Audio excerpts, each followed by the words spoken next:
Hello दोस्तों, आपका स्वागत है एक बार फिर से प्रशांत कोडर्स में। तो यार, हमने टेक्स्ट फॉर्मेटिंग के बारे में बात कर लिया और लिस्ट के टैग के बारे में सारी बात कर ली है ऑलरेडी। अगर आपने वो वीडियो नहीं देखी तो मैं आपको ऊपर आई बटन में लिंक दे दूंगा, वहाँ से देख लेना। तो इस वीडियो में मार्क्यू टैग के बारे में जानेंगे। इसके बहुत ढेर सारे एट्रीब्यूट्स हैं, हम एक एक करके उसके एट्रीब्यूट्स को भी देखेंगे।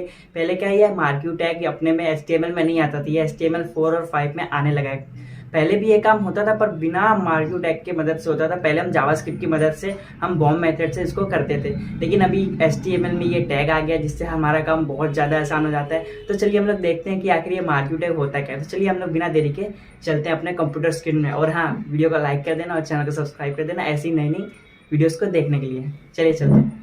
तो दोस्तों यहाँ पे मैंने अपना सबलाइन टेक्स्ट एडिटर ओपन कर लिया। तो सबसे पहले मैं यहाँ पे HTML लिखता हूँ और यहाँ पे मैंने marquee.html नाम से अपना डॉक्यूमेंट है उसको सेव कर लिया। तो मैं यहाँ पे एक टाइटल देता हूँ। टाइटल में मार्क्यू टैग के बारे में समझा रहा हूँ, तो मैं कुछ एक काम करता हूँ, मैं कुछ भी दे देता हूँ। टाइटल तो आप समझ गए होंगे कहाँ पे दिया जाता है। इसके अंदर हम आते हैं, एक मार्क्यू टैग होता है तो उसको हम यूज़ करते हैं।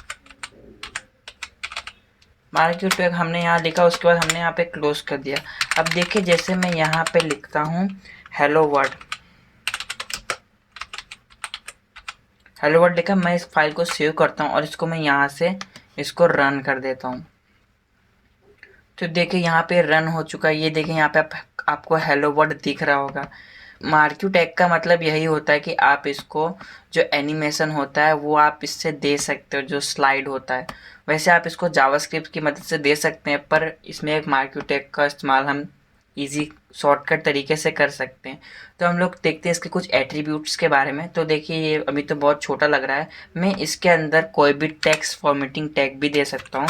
जैसे मैं यहाँ पे H1 एक टैग है उसको दे देता हूँ और यहाँ पे मैं इसको H1 को क्लोज कर देता हूँ। सेव करने बाद इसको रिफ्रेश करता हूँ तो देखिए H1 यानी फ़ॉन्ट साइज़ इसका बड़ा हो चुका है और ये बोल्ड भी हो चुका है। तो हम इसको बोल्ड रहने देते हैं, तो ऐसे ही चलने दो। अब हम लोग इसके मार्क्यू टैग के कुछ एट्रीब्यूट्स के बारे में देखते हैं। तो पहले एट्रीब्यूट्स में हम इसका डायरेक्शन सेट कर सकते हैं। तो जैसे मैं लिखता हूँ डायरेक्शन हमको कहाँ का देना है, हमको राइट का देना है। जैसे कि ये जो चल रहा है एनिमेशन, ये बाय डिफ़ॉल्ट लेफ़्ट में चलता है, तो मैं एक काम करता हूँ इसको राइट में दे देता हूँ।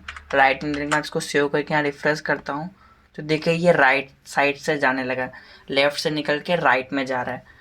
तो आपको समझ में आ गया होगा। और इसका एक और वैल्यू होती है अप यानी ये अप जाएगा, देखिए अप जा रहा है।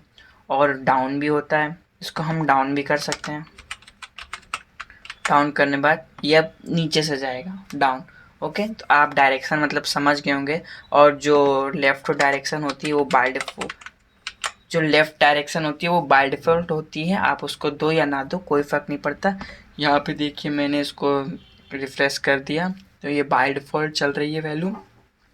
तो अभी के लिए फ़िलहाल मैं इसको राइट कर देता हूँ, सेव करके रिफ्रेश करता हूँ। तो आपको डायरेक्शन के बारे में पता चल गया होगा। इसके एक और एट्रीब्यूट्स आते हैं जिसका नाम है बिहेवियर।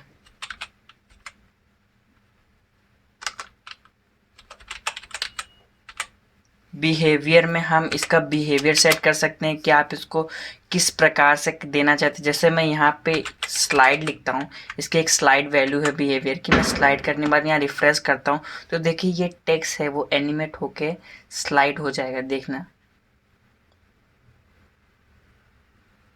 तो आप स्लाइड का मतलब समझ गए, यहाँ से स्टार्ट होगा और यहाँ पे जाकर रुक जाएगा।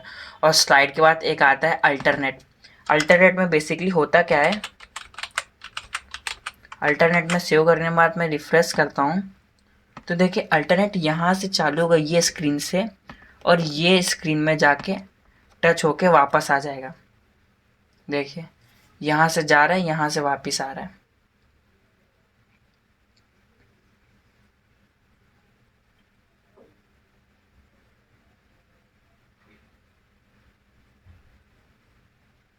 अल्टरनेट का आप समझ गए होंगे। तो अब हम देखते हैं अगले नेक्स्ट एट्रीब्यूट्स के बारे में। तो हम अपना नेक्स्ट एट्रीब्यूट देखते हैं। हमने डायरेक्शन कंप्लीट कर लिया है, बिहेवियर कंप्लीट कर लिया है। अब हमारा नेक्स्ट एट्रीब्यूट आता है स्क्रॉल अमाउंट। जैसे कि आप देख रहे हैं ये बहुत ज़्यादा स्लो चल रहा है। स्क्रॉल अमाउंट बेसिकली क्या करता है, हम जितना फास्ट रखना चाहते हैं उसके हिसाब से चलता है। जैसे कि मैं एक काम करता हूँ, ये अल्टरनेट हटा देता हूँ, इसका बिहेवियर में हटा देता हूँ ओके, राइट से बाय डिफ़ॉल्ट रहने देता हूँ। और मैं इसका जो स्क्रॉल अमाउंट है, स्क्रॉल अमाउंट में मैं यहाँ पे दे देता हूँ 10। जैसे मैं 10 लिखूँगा तो इसकी स्पीड बढ़ जाएगी। देखिए यहाँ पे 10 के हिसाब से स्पीड चल रही है। आपको कुछ समझ नहीं आ रहा होगा, कोई फ़र्क नहीं दिख रहा होगा। जैसे मैं एक काम करता हूँ, यहाँ पे मैं 50 कर देता हूँ, 50 कर देता हूँ और यहाँ सेव करके यहाँ रिफ्रेश करता हूँ। तो देखिए आपको रफ्तार अभी समझ में आ गई, समझ में आ रही होगी। आप इसको जितना चाहें उतना फास्ट कर सकते हैं। यहाँ पे मैंने 50 दिया है तो 50 के हिसाब से वर्क कर रहा है। अगर मैं इसको, आप सोच रहे होंगे अगर मैं इसको 1000 कर दूँ तो मैं वो भी दे सकता हूँ। मैंने 1000 करा और सेव करने के बाद मैं इसको रिफ्रेश करता हूँ। तो देखिए 1000 की स्पीड से जा रहा है, हमको समझ में आ रहा है और इतनी जल्दी जल्दी वर्क कर रहा है, हमको पता भी नहीं चल रहा। हम इसको 20,000 भी कर सकते हैं। 20,000 करने के बाद सेव करके रिफ्रेश करते हैं तो देखिए इतनी तेज़ हो गया कि हमको टेक्स्ट दिखाई तक नहीं दे रहा है। तो आप स्क्रॉल अमाउंट का मतलब भी समझ गए होंगे। तो इसको मैं हटा देता हूँ। स्क्रॉल अमाउंट में ले लेता हूँ, पर बेसिकली हम स्क्रॉल अमाउंट 10 ही लेते हैं। स्क्रॉल अमाउंट 10 ले लेते हैं, जिससे क्या है एकदम मीडियम स्पीड में चलता रहे। सेव करने के बाद मैं यहाँ रिफ्रेश करता हूँ तो देखिए परफेक्ट चल रहा है। मैं इस स्लाइड को इस साइड कर देता हूँ तो देखिए एकदम परफेक्ट चल रहा है। अब इसके बाद इसका एक और एट्रीब्यूट आता है जिसका नाम है लूप। जैसे कि आप देख रहे हैं ये जो टेक्स्ट चल रहा है वो इन्फिनाइट में चल रहा है, इसमें कोई डिटेक्शन नहीं लगा कि कितनी बार ये चलना चाहिए। तो इसके लिए हम एक लूप का यूज़ करेंगे। लूप में हम जैसे इसमें डालेंगे 2 तो ये खाली 2 बार ही चलेगा। जैसे मैं इसको सेव करता हूँ, रिफ्रेश करता हूँ तो देखिए यहाँ से एक 1 हो जाएगा,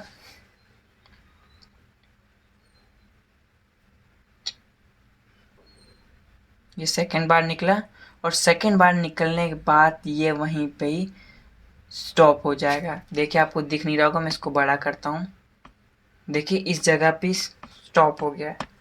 आप समझ गए होंगे लूप का मतलब क्या होता है। मैं एक काम करता हूँ, इसका जो स्क्रॉल अमाउंट है ना वो मैं बढ़ा देता हूँ, इसको 20 कर देता हूँ, थोड़ा फास्ट वर्क। इसको सेव करता हूँ। देखिए लूप में मैंने यहाँ पे 2 बार लगा के रखा है तो देखिए यहाँ पे एक बार ये चला और ये दूसरी बार चला और दूसरी बार आने के बाद यहाँ पे रुक जाएगा। देख रहे हैं आप, यहाँ पे ये रुक गया, चल ही नहीं रहा आगे। अगर मैं यहाँ पे इसका डायरेक्शन, अगर मैं इसका बिहेवियर अल्टरनेट कर देता हूँ, अगर मैं इसका बिहेवियर यहाँ पे जाके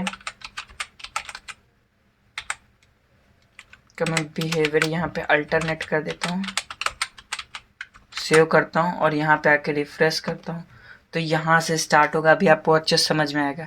यहाँ से स्टार्ट होगा, यहाँ पे टकराया, ये सेकेंड बार चला और यहाँ पे आके ये स्टॉप हो जाएगा। आप समझ गए होंगे। अगर मैं यहाँ पे लूप को एक बार कर देता हूँ तो ये पर्टिकुलर एक बार ही चलेगा। सेव करता हूँ, रिफ्रेश करता हूँ, देखिए यहाँ से चला, क्या यहाँ पे आके रुक जाएगा, आगे नहीं चला क्योंकि हमने लूप में एक बार डिक्लेयर किया हुआ है। चलो इसको भी मैं हटा देता हूँ, लूप को मैं हटा देता हूँ और उसके बाद हम और एट्रीब्यूट्स देख लेते हैं जिसका नाम है बीजी कलर। बीजी कलर क्या करता है, आप जहाँ पे भी टेक्स्ट एनिमेट हो रहा है उसके नीचे कलर आ जाता है। जैसे देखिए मैं यहाँ पे लिख देता हूँ बीजी कलर। बीजी कलर के बाद मैं यहाँ पे कलर देता हूँ, जैसे मैंने रेड दे दिया। सेव करता हूँ, पेज में जाके रिफ्रेश करता हूँ तो देखिए यहाँ पे बैकग्राउंड में रेड कलर आ चुका है और यहाँ पे मैंने कोई भी लूप नहीं लगाया है इसलिए ये इन्फिनाइट भाग रहा है। तो आप यहाँ पे कोई सा भी कलर डाल सकते हैं। यहाँ पे मैं एक कलर और डाल के बता देता हूँ, जैसे मैं यहाँ पे ग्रीन डाल देता हूँ। सेव करने के बाद रिफ्रेश करता हूँ तो देखिए यहाँ पे ग्रीन कलर आ रहा है। आप समझ गए होंगे। अगर आपको टेक्स्ट का कलर करना है तो आपने हमारे पिछले वीडियो में मैंने फॉन्ट टैग के बारे में बताया था और उसका स्टाइलिंग करना बताया था, तो आप उसको देख सकते हैं। तो हमने यहाँ पे बात कर ली सिंगल मार्क्यू टैग की बात, ठीक है। अब हम इसमें देखते हैं अगर हमको नेस्टेड मार्क्यू टैग लगाना तो उसको कैसे लगाएंगे। तो देखिए मैं यहाँ पे वापस एक मार्क्यू टैग ले लेता हूँ, यहाँ से जाता हूँ, इसको कॉपी करता हूँ और बैक आता हूँ, एंटर मारने बाद ऊपर जाके इस मार्क्यू टैग को एक और बना लेता हूँ। इसको मैं हटा के नीचे वाले मार्क्यू टैग के बगल में डाल देता हूँ। हमने यहाँ पे मार्को टैग डाल दिया। अब देखिए यहाँ पे क्या हो रहा है, जैसे ये स्क्रॉल हो रहा है, ठीक है। अब मैं इस वाले में इसकी जो डायरेक्शन है, डायरेक्शन में इसकी अप कर देता हूँ। अप करने के बाद सेव करता हूँ, रिफ्रेश करता हूँ, तो देखिए यहाँ पे बैकग्राउंड कलर के साथ आ रहा है एनिमेटेड होके। अगर मैं, क्योंकि हमने नेक्स्ट वाले जो नेस्टेड में मार्क्यू टैग लगा उसमें हमने बैकग्राउंड कलर डाला है। अगर मैं इसका बैकग्राउंड कलर हटा देता हूँ और सेव करके रिफ्रेश करता हूँ, तो देखिए यहाँ पे टेक्स्ट कैसे आ रहा है और कैसे जा रहा है। आप देख रहे हैं कैसे टेक्स्ट आ रहा है। तो हम यहाँ पे जो हेडिंग टैग है H1 उसको भी हटा देते हैं, तो थोड़ा अच्छे से समझ में आएगा। हटा दिया मैंने और यहाँ सेव करके रिफ्रेश करता हूँ, तो देखिए आप देख सकते हैं कैसे टेक्स्ट जा रहा है। आप देख रहे हैं कि डायरेक्ट ही जा रहा है। अगर हम इसको अल्टरनेट, ये तो अल्टरनेट में चल रहा है, आप इसमें जो हमने नीचे वाले मार्क्यू टैग के अंदर जितनी प्रॉपर्टीज़ लगाई हैं, जितने एट्रीब्यूट्स लगाए हैं, वो सब आप ऊपर लगा के चेक कर सकते हैं और ट्राई करिए और कुछ अच्छा बनाने की कोशिश कीजिए। इसमें ही अपना ढेर सारा एक्सपेरिमेंट करते रहिए, कुछ अच्छा बन जाएगा तो आपको समझ भी आएगा कि ये आखिर वर्क कैसे करता है। मेरे हिसाब से आपको मार्क्यू टैग के बारे में पूरा समझ आ गया होगा और इसके सारे एट्रीब्यूट्स भी आपको समझ में आ गए होंगे। अगर आपको तो भी कोई डाउट बनता है, तो अगर आपको बहुत ऐसा लगता है कि ये एट्रीब्यूट्स मुझे समझ में नहीं आया है, तो आप मुझे कमेंट कर देना। मैं उसका एक स्पेशल वीडियो बना दूंगा, HTML के ट्यूटोरियल में ही मिल जाएगा, तो आप कमेंट कर देना। और इसकी मदद से हम ढेर सारे एनिमेशन भी बना सकते हैं विदाउट जावास्क्रिप्ट यूज़ किए। हम नेस्टेड मार्क्यू टैग लगा के ढेर सारे एनिमेशन बना सकते हैं। आप एक बार ट्राई करना, कोई दिक्कत हो तो मुझे कमेंट करना, ठीक है। तो चलिए अगले नेक्स्ट वीडियो पे मिलते हैं, तब तक के लिए जय हिंद।